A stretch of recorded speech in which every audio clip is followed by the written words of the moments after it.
va démarrer avec l'aide d'Hachem.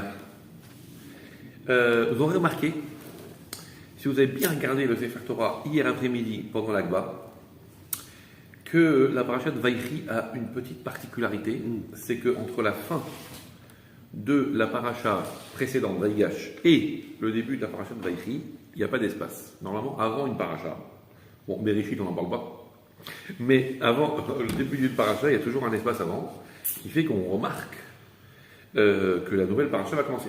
Une nouvelle sida, on va dire. Okay, et dans Vaïchi, il n'y a pas.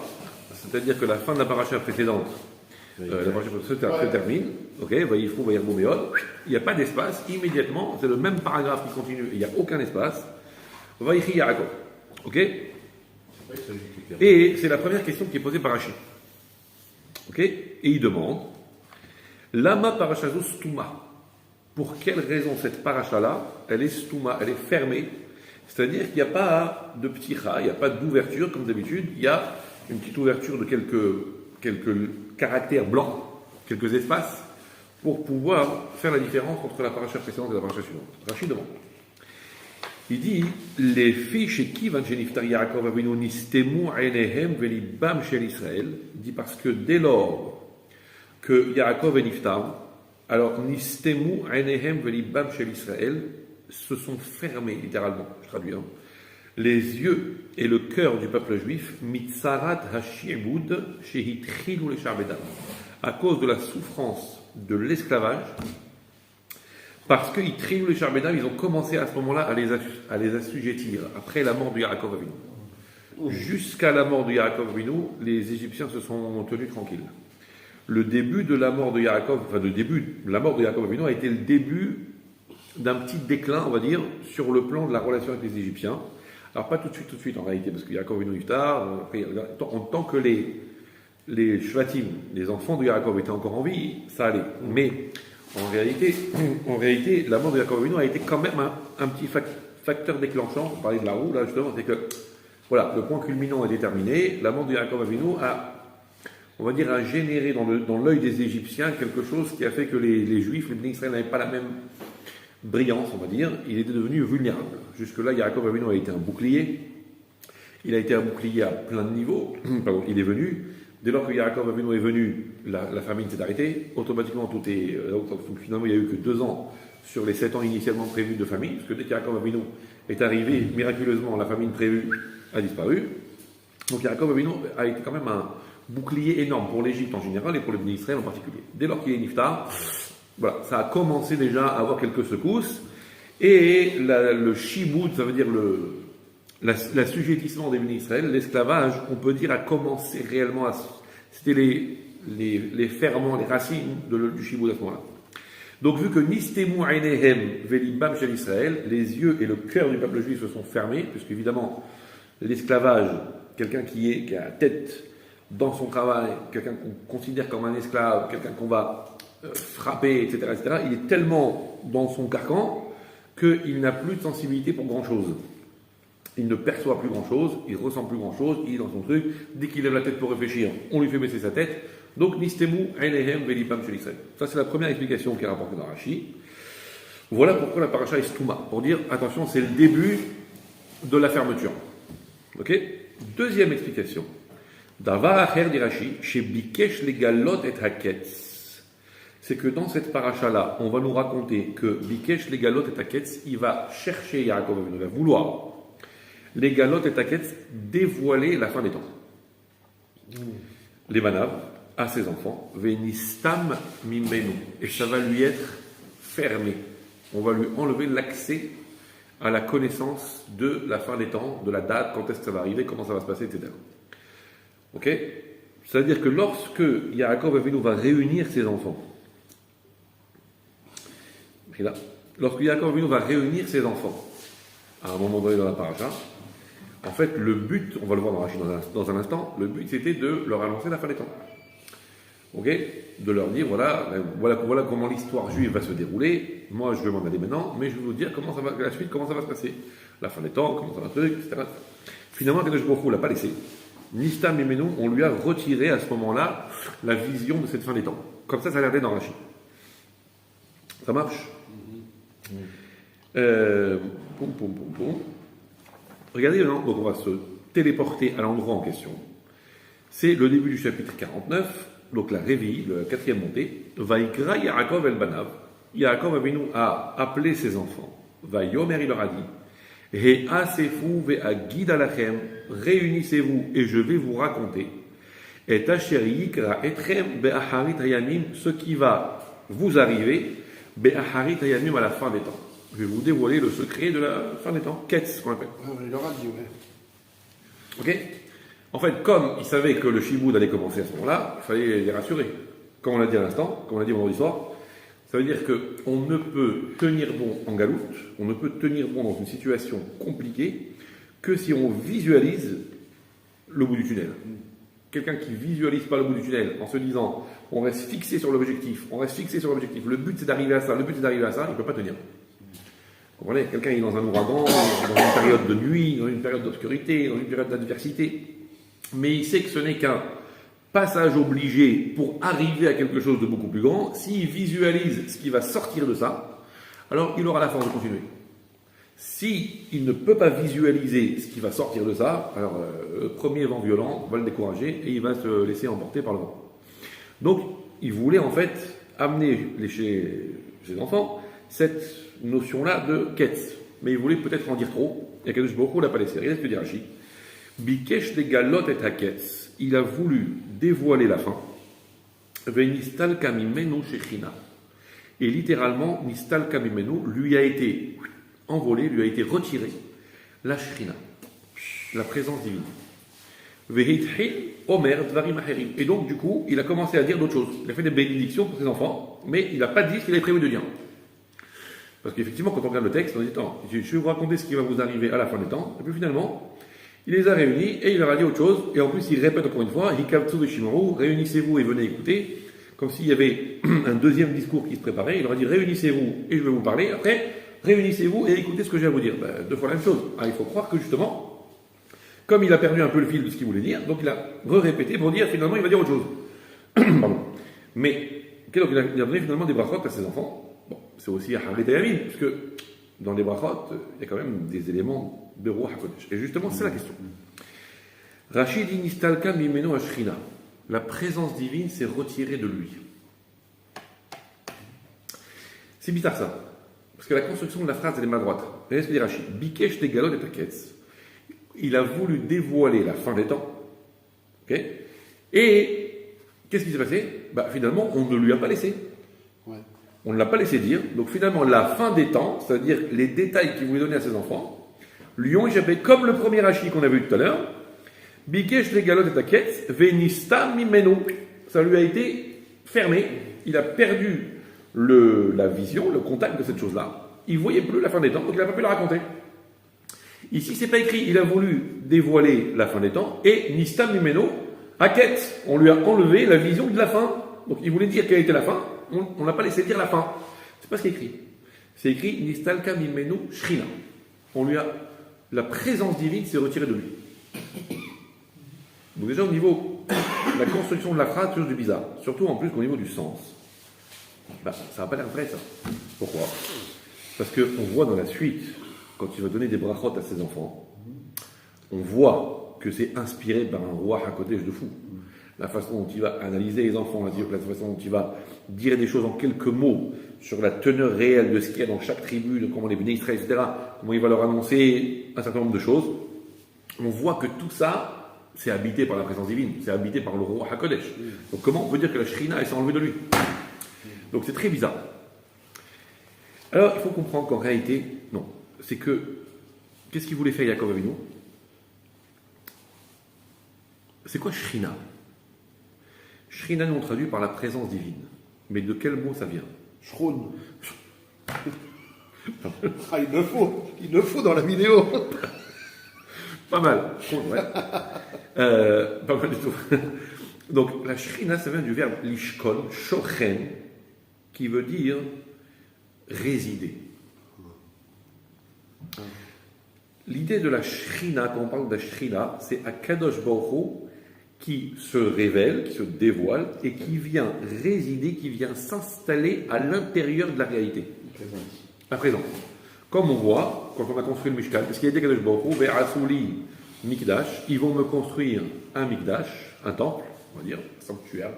Ve'shachanti Betocha, et moi je vais résider au milieu de eux. Ok, ça veut dire je vais m'installer mamash. Ok, la Shrina, ça veut dire qu'à l'intérieur de la matière, Kadosh Baruch Hu se révèle et s'installe. Il se met en fait à la portée de ceux au milieu de qui Kadosh Baruch Hu s'installe. C'est ça, Shrina. En fait, qu'est-ce qu'il voulait faire Yaakov? Lui, il avait une vision très claire du Ketz. Il avait une vision à son niveau à lui. Mais il voulait amener sa vision au niveau de ses enfants.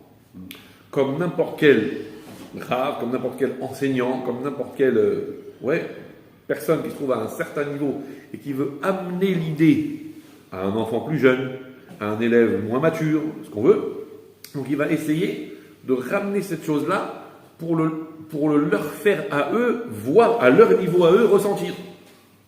Ok? Et c'est ça qu'on l'a empêché de faire. Ça veut dire que Yaakov Avinu, il voyait très bien la quête. On lui a pas enlevé l'image. Il voyait très bien quelle était la fin des temps, ce qui allait se passer. Il voyait très bien quel était le détail de toute cette fin des temps avec la date, avec tous les événements, etc. Mais au moment de l'expliquer à ses enfants pour l'amener à leur niveau, il n'a pas réussi. Ça, on l'a pas laissé faire. C'est ça, Shrina. C'est pour ça qu'il a continué après à dire des choses dont on voit qu'il y avait du roi HaKodesh dedans.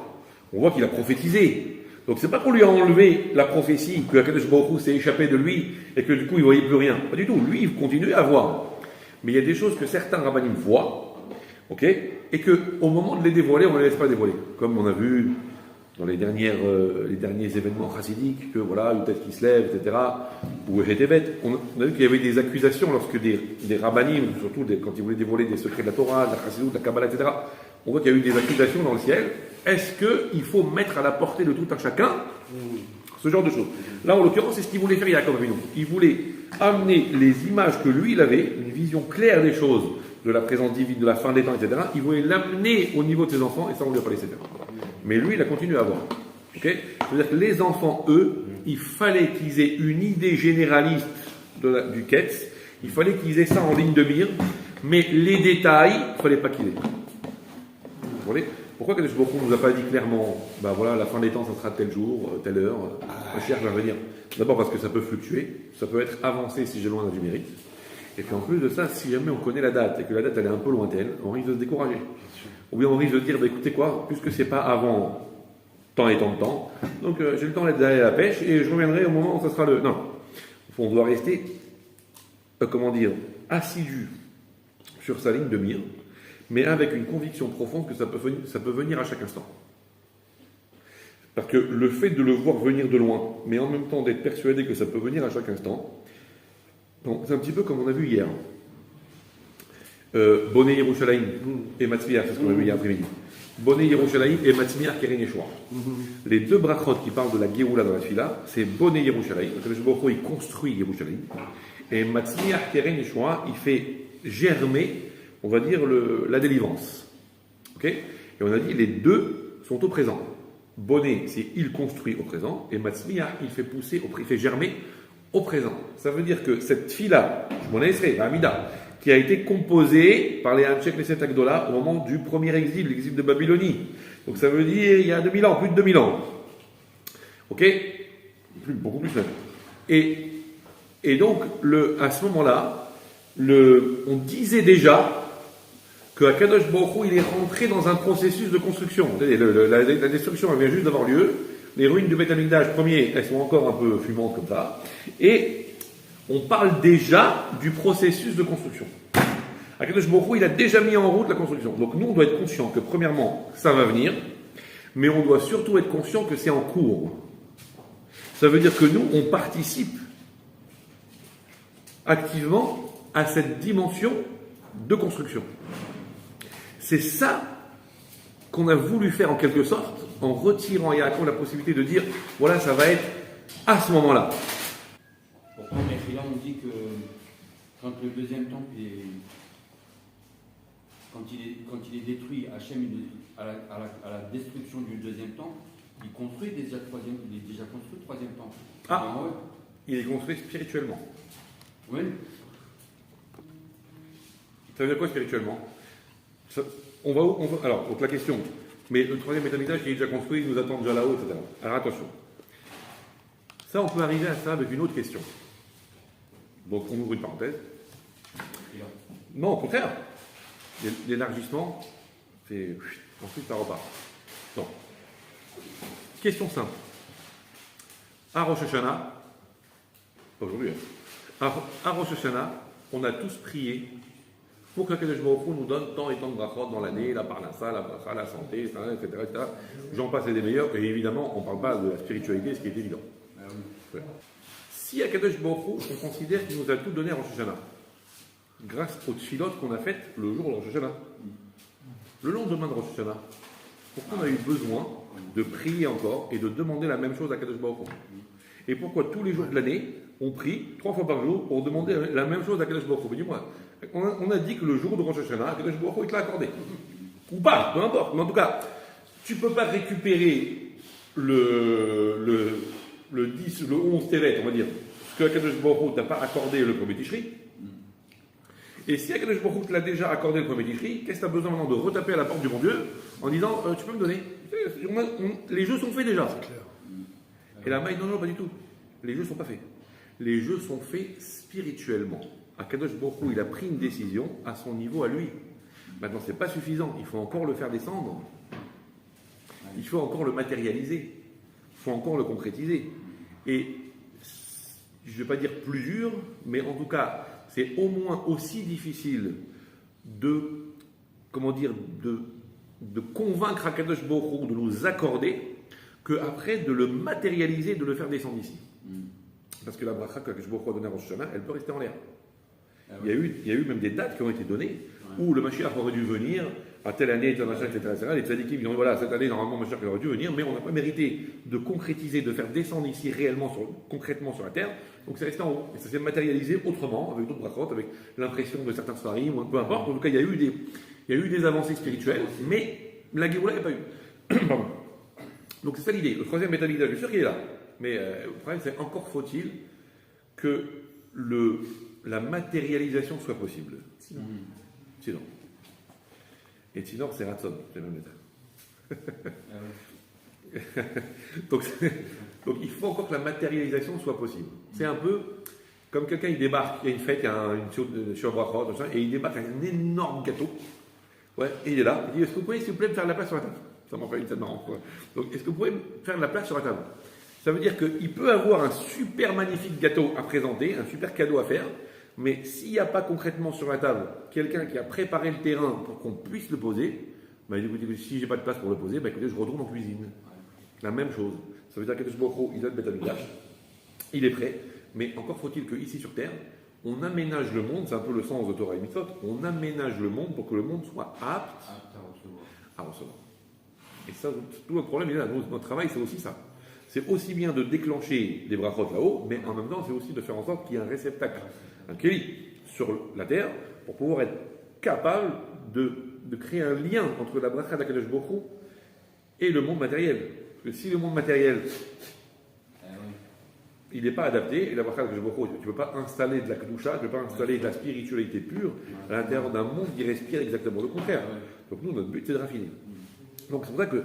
Et donc en fait, Yaakov Avinu, on ne lui a pas laissé, parce que le but était que, en même temps, il faut miroiter de loin, mais en même temps, il ne faut pas le voir comme quelque chose qui est fixe dans le temps, dont les détails sont donnés. Voilà, ça va se passer comme ça, comme ça, comme ça, comme ça. Sinon, si c'est trop figé, après, on a l'impression que ça nous échappe. Alors qu'en fait, non. Bonnet Yerushalayim. On est, nous, les acteurs de cette construction, et dès aujourd'hui, déjà, ça démarre. À un moment donné, ça va aboutir. Mais tu es déjà dans le processus de construction. Vous comprenez? Ça veut dire que quand tu veux encourager quelqu'un, et tu lui dis, voilà, on va lancer les travaux, machin, etc., et tu lui dis, il y en a pour 3 ans de travaux, d'un coup, tu vas mis une rasera. Alors que si tu lui dis, voilà, pierre après pierre, regarde, aujourd'hui, on va faire la première rangée, deuxième rangée, on va couler les fondations, machin, donc à chaque jour suffit sa peine. Tu vois qu'aujourd'hui, on a rempli le quota journalier du programme qui était prévu pour aujourd'hui. Demain, on remplira le quota journalier qui est prévu pour demain, et tu vois que ça avance. Mais si tu regardes la date finale où il y en a pour 3 ans de travaux, le gars, c'est un petit peu le Yetzirah du Limud Torah. Quelqu'un, il rentre dans sa salle à manger, il voit tous les livres. Il dit voilà, non mais de toute façon, laisse tomber. De toute façon, j'y arriverai jamais. Laisse tomber. Donc le mieux, c'est quoi? Je vais aller dormir, c'est mieux. Ouais. Non, t'occupe pas. Comme dit Takavot, lo alecha amelacha ligmor. Toi, on ne te demande pas de terminer le travail. Ok? C'est pas à toi de terminer. Mais par contre, iatarachai, il va terminer là. C'est pour autant, tu n'as pas le droit de te dispenser de ça en disant, plus que c'est pas à moi que revient le rôle de boucler. Donc du coup, j'ai même pas besoin de commencer. Non, au contraire, tu commences. Fais une page aujourd'hui, tu feras une page demain, et tu verras qu'au fur et à mesure, Bezrat Hashem, les petites gouttes d'eau, ça fait des flaques, les petites flaques, ça fait des lacs, les petits lacs, ça fait des rivières, les rivières, ça fait des mers. Donc ça veut dire que si tu commences à regarder les choses en fonction de l'objectif final et que cet objectif final te décourage, tu as tout perdu. À chaque jour suffit à peine. Les enfants, je vais vous donner des brachot. Ça veut dire que je vais vous donner de quoi en réalité vous réaliser au quotidien et garder en ligne de mire Aharit Ayamim, garder en ligne de mire que le but c'est de construire la Géoula, mais ne considérez pas la Géoula comme quelque chose qui est justement Aharit Ayamim, comme quelque chose qui est la fin des temps. Ça s'appelle la fin des temps parce que c'est l'aboutissement final, mais ça commence aujourd'hui. De la même façon que le fruit, on a dit hier, la Géoula c'est une tzmicha, ça pousse. De la même façon que le but pour lequel on plante un arbre, c'est le fruit. Mais ça n'empêche pas que déjà quand les racines commencent à s'installer dans la terre, déjà on est dans le début de la production du fruit. Alors c'est vrai que le fruit va arriver dans quelques temps, mais ça n'empêche pas que dès l'enracinement déjà des premières plantations, on est déjà dans le processus fruit. Et celui qui voit le fruit en disant « Oh là, t'en as au moins pour 6 mois, un an, même un an et demi, tranquille », il risque de se décourager. Donc qu'est-ce qu'il va faire? Tous les jours, il va creuser pour regarder « est-ce que ça s'enracine bien ?» Et à la fin, il va ruiner son arbre parce qu'il est trop pressé au lieu de faire ce qu'il a à faire tous les jours. Tu entretiens, tu mets de l'engrais, tu arroses, tu fais ce qu'il faut. C'est ça qu'on te demande. Ce qu'on te demande à toi, c'est pas de regarder quand est-ce que les fruits vont venir, c'est de faire en sorte que l'arbre continue d'évoluer comme il faut pour qu'un jour les fruits puissent arriver. C'est ça qu'on te demande. Donc on n'a pas retiré l'image, on a retiré Shrina dans le sens qu'on n'a pas voulu le laisser amener cette réalité à leur niveau pour qu'eux puissent le visualiser comme quelque chose de fixe dans le temps, Harit Ayamim, qui continue de garder à l'esprit que dès maintenant ça démarre, c'est quelque chose qu'on voit arriver de loin, qu'on doit ressentir comme quelque chose de concret et de vécu tout de suite, mais on doit faire partie de cette construction. C'est pas ça va arriver dans 2000 ans, ça va arriver dans 10 ans, ça va arriver dans un an, c'est aujourd'hui. On est les acteurs de la Géoula, on est en train de la fabriquer dès maintenant. Ok? Donc c'est ça l'idée de ce premier volet de la paracha.